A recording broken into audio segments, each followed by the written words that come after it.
আসসালামু আলাইকুম, সবাইকে স্বাগত জানাচ্ছি বিডিফিউস ইনফোটেনমেন্টে। আপনাদের সঙ্গে আছি আমি ফাহাদিয়া মিতো।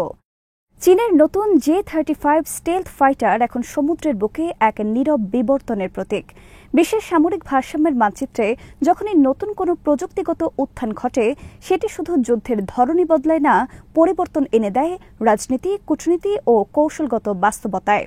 কয়েক বছর আগেও যে বিমানটিকে গুজব হিসেবে দেখা হতো, আজ সেটি ফুজিয়ান নামের আধুনিকতম চীনা বিমানবাহী রণতরীর ডেকে নিয়মিত উড্ডয়ন করছে।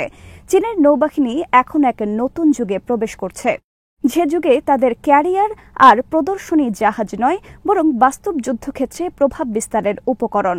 সমুদ্রের বুকে ড্রাগনের নীরব বিবর্তন নিয়ে ওয়াহিদ ফারুকের প্রতিবেদন।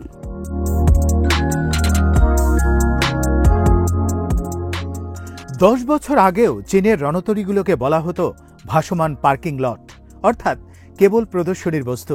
কিন্তু 2025 সালে এসে চিত্র পাল্টে গেছে। ফুজিয়ান নামের তৃতীয় রণতরীটি যুক্ত হয়েছে ইলেকট্রোম্যাগনেটিক ক্যাটাপাল্ট প্রযুক্তিতে, যা আগে শুধু যুক্তরাষ্ট্রের হাতে ছিল। এই নতুন প্রজন্মের ডেক সিস্টেমে J-35 হল কেন্দ্রীয় উপাদান, একটি দ্বি-ইঞ্জিন বিশিষ্ট মধ্য ওজনের স্টেলথ নির্ভর ক্যারিয়ার ফাইটার, যা শুধু উড্ডয়ন বা অবতরণ নয়, পুরো যুদ্ধ পরিসর বদলে দিচ্ছে।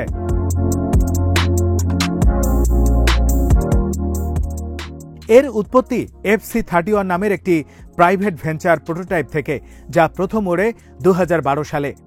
তখন সেটি ছিল কেবল টেকনোলজি ডেমনস্ট্রেটর, কিন্তু সময়ের সঙ্গে চীনের নৌবাহিনী বুঝতে পারে ভবিষ্যতের রণতরীগুলোর জন্য একটি কম্প্যাক্ট, ক্যারিয়ার সক্ষম স্টেলথ ফাইটার অপরিহার্য। 2021 সালে প্রথম নৌ সংস্করণ দেখা দেয় J-35 এর প্রোটোটাইপ। এতে যুক্ত হয় ক্যাটাপাল্ট লঞ্চ বার, শক্তিশালী ল্যান্ডিং গিয়ার এবং ভাঁজযোগ্য উইংস।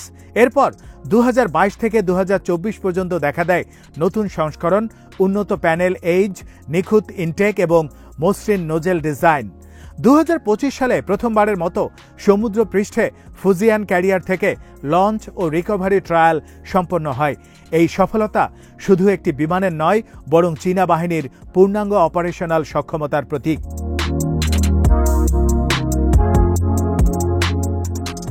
J-35 এর ডিজাইনে স্টেল, শক্তি এবং সেন্সর প্রযুক্তির মিশ্রণ ঘটানো হয়েছে।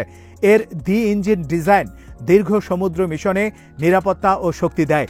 অভ্যন্তরীণ অস্ত্রধারণ ক্ষমতা, রাডার প্রতিফলন কমায়। ডাইভার্টারলেস ইনটেক্স বায়ু প্রবাহ মসৃণ রাখে, আর চীন মাউন্টেড সেন্সর উইন্ডো, ইনফ্রারেড ও ইলেকট্রো অপটিক্যাল মোডে লক্ষ্য ধরতে সাহায্য করে। সব মিলিয়ে J-35 এক ফার্স্ট লুক, ফার্স্ট শট প্ল্যাটফর্মে পরিণত হয়েছে, অর্থাৎ আগে দেখা, আগে আঘাত করা।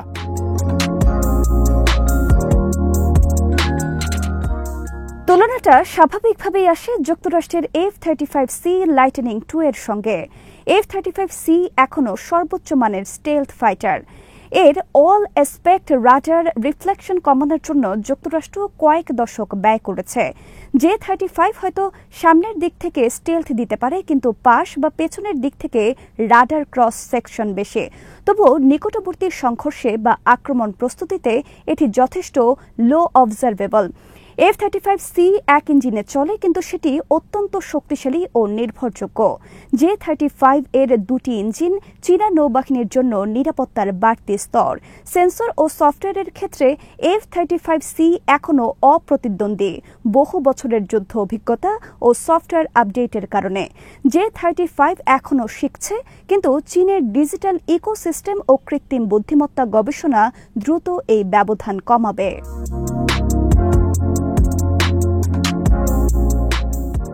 চীনা পাইলট ও নৌবাহিনী এখনও শিখছে।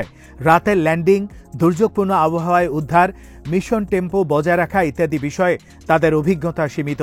যুক্তরাষ্ট্রের 100 বছরের অভিজ্ঞতার সামনে এটি সামান্য, কিন্তু অগ্রগতির গতি আশ্চর্যজনক। কৌশলগত বাস্তবতা হল J-35 এখন চীনকে এমন স্তরে নিয়ে এসেছে যেখানে তাদের ক্যারিয়ারগুলো আর শিক্ষানবিশ নয়, বরং কার্যকর আক্রমণমুখী যুদ্ধ প্ল্যাটফর্ম।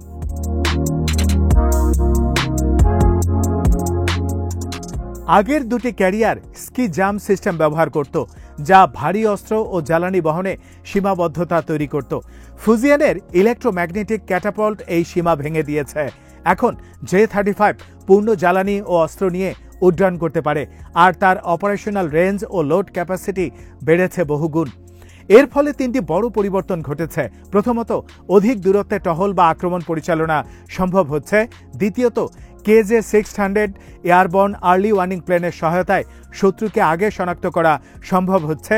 তৃতীয়ত, মার্কিন স্ট্রাইক গ্রুপগুলোকে এখন আরও দূরে সরিয়ে কাজ করতে হচ্ছে, যা তাদের জন্য লজিস্টিক চাপ ও খরচ বাড়াচ্ছে।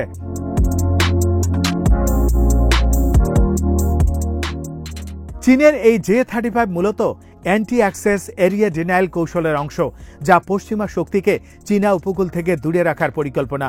কিন্তু J-35 সেই কৌশলকে এক ধাপ এগিয়ে নিয়ে গেছে। এটি এখন প্রতিরক্ষা নয়, বরং আক্রমণাত্মক সক্ষমতার প্রতীক। যদি KJ-600 থেকে যথাযথ তথ্য পাওয়া যায়, তাহলে J-35 তার দীর্ঘ পাল্লার PL-15 ও PL-21 মিসাইল দিয়ে শত্রু ট্যাঙ্কার বা আর্লি ওয়ার্নিং প্লেনকে দূর থেকে আঘাত করতে পারবে। অর্থাৎ শত্রুর চোখ ও জ্বালানি দুটোই এখন ঝুঁকির মুখে। ফলে পশ্চিম প্রশান্ত মহাসাগরে চীনের নৌবাহিনী এক বাস্তব আক্রমণক্ষম শক্তিতে পরিণত হয়েছে।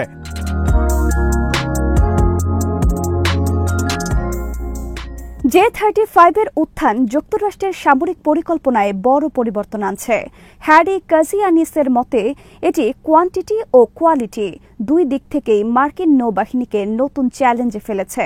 যুক্তরাষ্ট্র এখন তাদের ক্যারিয়ারগুলো উপকূল থেকে আরও দূরে রাখতে বাধ্য হচ্ছে, যার মানে দীর্ঘ পাল্লার মিসাইল, ড্রোন ট্র্যাকার ও উন্নত রিফুয়েলিং পরিকল্পনার প্রয়োজন। তারা এখন ইলেকট্রনিক ওয়ারফেয়ার, সাইবার আক্রমণ ও ডিকয় কৌশলের মাধ্যমে চীনা কিল চেইন ভাঙার চেষ্টা করছে, যাতে J-35 টার্গেট দেখতে না পায়। পাশাপাশি সাবমেরিন অপারেশন ও গোপন সমুদ্র পর্যবেক্ষণ আরও জোরদার করা হচ্ছে।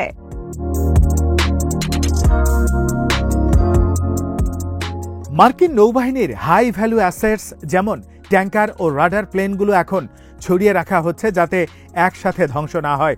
সব মিলিয়ে মার্কিন কৌশল এখন একটাই, চীনা নৌবাহিনীকে যতটা সম্ভব অন্ধ রাখা।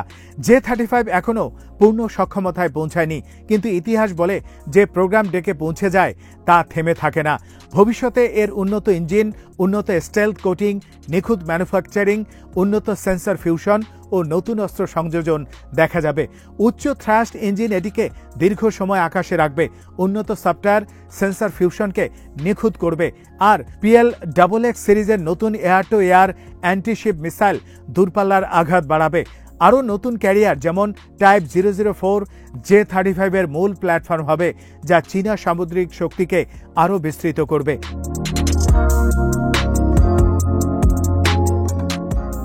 এই পরিবর্তনের আঞ্চলিক প্রতিক্রিয়া ইতিমধ্যে স্পষ্ট।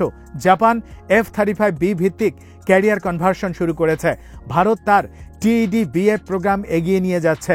দক্ষিণ কোরিয়া ও অস্ট্রেলিয়া যুক্তরাষ্ট্রের সঙ্গে যৌথ টহল জোরদার করছে। প্রশান্ত মহাসাগরীয় অঞ্চলে এমন এক নতুন ARC ব্যালেন্স তৈরি হচ্ছে, যেখানে প্রতিটি দেশ তাদের ক্যারিয়ার ও স্টেলথ ফাইটারকে প্রতিদ্বন্দ্বিতার প্রতীক হিসেবে দাঁড় করাচ্ছে।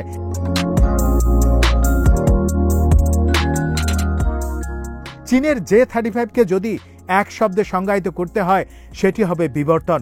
এটি এমন একটি প্রোগ্রাম যার রটনা থেকে বাস্তবে, প্রদর্শনী থেকে কার্যকর শক্তিতে রূপ নিয়েছে। J-35 চীনের ক্যারিয়ারগুলোকে প্রতীক থেকে যন্ত্রে পরিণত করেছে, একটি প্রকৃত যুদ্ধযন্ত্র যা মার্কিন ও মিত্র নৌবাহিনীকে নতুনভাবে পরিকল্পনা করতে বাধ্য করছে।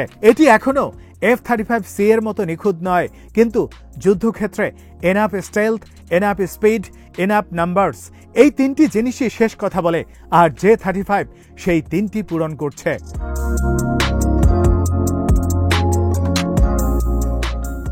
বিশ্ব যখন আবার বৃহৎ শক্তিগুলোর প্রতিদ্বন্দ্বিতার যুগে প্রবেশ করছে, তখন এই বিমান কেবল প্রযুক্তির গল্প নয়, এটি এক সতর্ক সংকেত যে ভবিষ্যতের যুদ্ধ এখন শুধু আকাশের নয়, বরং সমুদ্রের আকাশে লেখা হচ্ছে।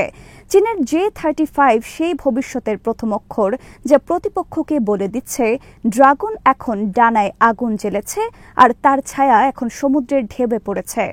আজ এখানেই শেষ করছি। সমরাস্ত্র, প্রতিরক্ষা ও কূটনীতির নানা তথ্য জানতে চোখ রাখুন বিডিফিউজ ইনফোটেনমেন্টে। চ্যানেলটি ভালো লাগলে সাবস্ক্রাইব করুন, সংযুক্ত থাকুন আমাদের ফেসবুক পেজে। আল্লাহ হাফেজ।